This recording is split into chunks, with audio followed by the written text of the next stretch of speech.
नमस्कार, आप देख रहे हैं न्यूज 18 राजस्थान का डिजिटल प्लेटफॉर्म यूट्यूब और मैं हूं आपके साथ श्रुति श्रीवास्तव। आज मैं बात करने वाली हूं आपसे कि कैसे जो इंडिया का फ्लड मैप है वो कैसे बदल गया है और कैसे यूपी बिहार में जो तबाही होती थी अब उन राज्यों में ना होकर जबकि और राज्यों में जल प्रलय आ गया है। तो जी हाँ, बिल्कुल आप सही समझ रहे हैं।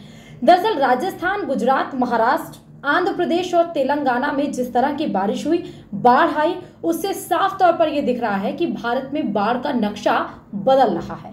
क्योंकि पहले नक्शे में सिर्फ उत्तर प्रदेश, बिहार, उत्तर पूर्वी राज्यों में बाढ़ का खतरा दिखता था। अब शहरी जल प्रलय की जो सीमाएं हैं वो बढ़ रही हैं। सरकार को नया नक्शा बनाने की जरूरत है। पूरे देश में बारिश का मौसम बदल चुका है। अनुमान यह भी है कि इस बार मॉनसून भी देरी से जाएगा। वजह है बंगाल की खाड़ी और अरब सागर के ऊपर बनने वाले चक्रवात, डिप्रेशन और लो प्रेशर एरिया। अभी तो नया पैटर्न आ गया है तूफान का। वो बनता है जमीन पर, फिर खिसक कर चला जाता है समंदर में और उसके बाद उसकी ताकत और ज्यादा बढ़ जाती है।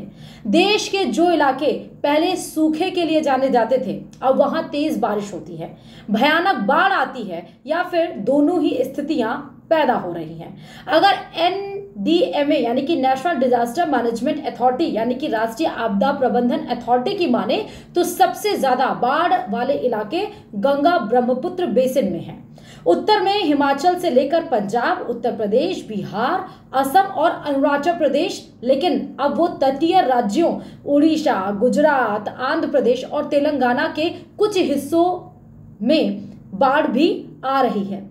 IPE ग्लोबल और ESRI इंडिया की रिपोर्ट के मुताबिक गुजरात के 80% जिलों में पिछले 2 दशकों में बारिश की मात्रा और तीव्रता दोनों ही बढ़े हैं। इस साल सौराष्ट्र में आई बाढ़ ने कहानी बयां कर दी है। देश में पहले 110 जिले थे जो सूखे से बाढ़ की तरफ गए थे, लेकिन अब सूखे से ज्यादा बाढ़ झेलने वाले 149 यानी 149 जिले हैं।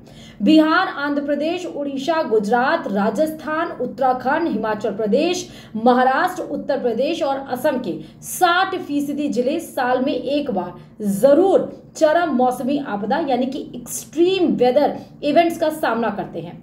2036 तक ऐसी आपदाओं से देश के 147 करोड़ से ज्यादा लोग प्रभावित होंगे।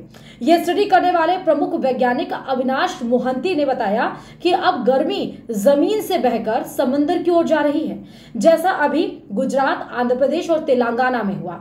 इससे समंदर की जो गर्मी है और बढ़ रही है। इसका असर मौसम पर पड़ता है। जैसे दक्षिण भारत में श्रीकाकुलम, कटक, गुंटूर और बिहार का पश्चिम चंपारण जो पहले बाढ़ के लिए जाना जाता था, अब वहां सूखा पड़ रहा है। ये खास तौर से मैदानी इलाकों में ज्यादा हो रहा है। मौसम के बदलने का असर साफ दिख रहा है, जैसा कि केरल के वायनाड में जो भूस्खलन हुआ, तेज बारिश के बाद गुजरात में बाढ़, उत्तराखंड के ओम पर्वत से बर्फ गायब, अचानक से मौसम बदलता है और शहरों में पानी ही पानी जमा हो जाता है। अब इस बार के मानसून को देख लीजिए। जून में कमजोर था ये मानसून, लेकिन उसके बाद सितंबर में इसकी तीव्रता और मात्रा दोनों ही बढ़ गई है। हैरानी तो इस बात की है कि मॉनसून में मौसम थोड़ा ठंडा होता था, लेकिन इस बार गर्मी कम ही नहीं हो रही है। पूर्वी राज्यों में सूखे और गर्म दोनों की संख्या बढ़ रही है। मौसम विभाग के पूर्व वैज्ञानिक आनंद शर्मा ये कहते हैं कि जलवायु परिवर्तन और बढ़ता तापमान सबसे बड़ी वजह है इस तरह के मौसमी बदलाव के लिए। इसीलिए जरूरी है कि किसी भी तरह से इसे रोका जाए, नहीं तो एक्सट्रीम वेदर इवेंट्स किसी भी जगह और कभी भी हो सकते हैं। ये बेहद भयावह भी यानी कि डरावने भी हो सकते हैं। इसीलिए जरूरी है कि हम खुद भी अलर्ट रहें। इसीलिए जरूरी है कि हम अपने पर्यावरण को बचा कर रखें और इसीलिए जरूरी है कि हम पेड़ लगाते रहें और इसीलिए ये भी जरूरी है कि हम जागरूक भी रहें। शुक्रिया।